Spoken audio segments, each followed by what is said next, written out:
يسعد أوقاتكم بكل خير يا رب. رجعت لكم فيديو جديد وبوصفة جديدة، بتمنى تنال إعجابكم. وقبل ما بلش الوصفة بتمنى منكم لا تنسوا اللايك والاشتراك بالقناة وتفعيل زر الجرس ليصلكم كل شي جديد. هلأ ببداية الوصفة منبلش بتجهيز طبقة البسكوت.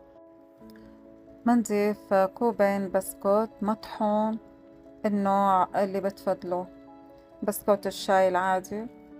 بنضيف عليه 100 جرام زبدة سايحة. آه، هذا الكلام منحطه على النار ومن قلبه لحتى نحصل على لون ذهبي حلو وريحة كتير كتير طيبة.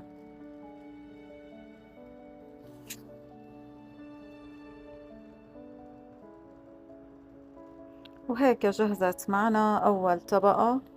هلأ منجهز طبقة الكريم تشيز اللي هي عبارة عن 8 حبات جبن كريم. منضيف عليهن علبتين قشطة. طبعا المكونات كلها رح اكتبها بالوصف بالتفصيل. منضيف حليب مكثف محلى، علبة 370 جرام، منضيف منها 3/4 العلبة. منخلطهم مزبوط لنحصل على مزيج ناعم. طبعا ما ننسى معلقة صغيرة فانيليا لتعطينا النكهة كتير طيبة.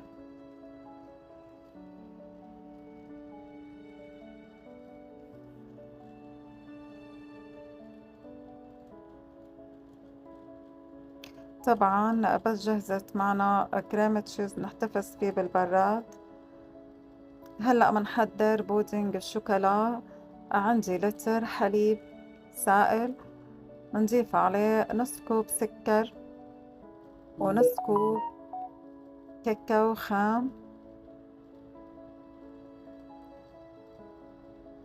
طبعا نكهة الكاكاو لازم تكون جودتها ممتازة لتعطينا النكهة اللذيذة.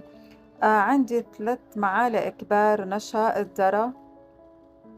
منخلطهم على البارد، بعدين منرفعهم على النار لحتى يتماسك معنا مزيج البودينج. هلأ هون بس تماسك معنا المزيج منتركه لحتى يبرد.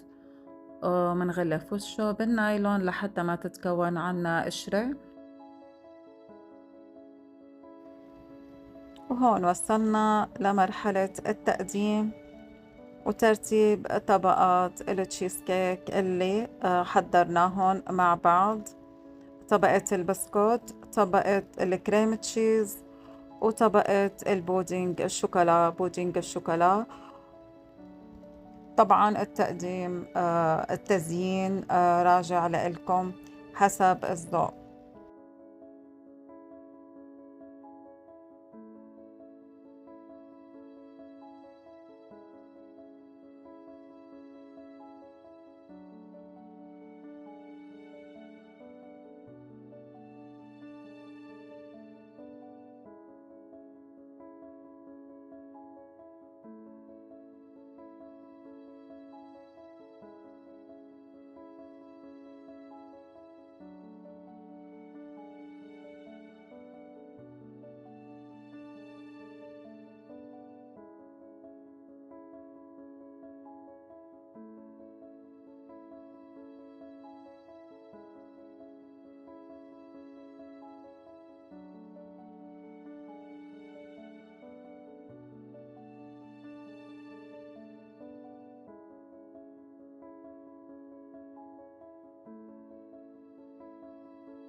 وهيك بتكون خلصت معنا الوصفة، بتمنى تنال إعجابكم، ولا تنسوني من اللايك والاشتراك بالقناة. بحبكن كتير، سلام.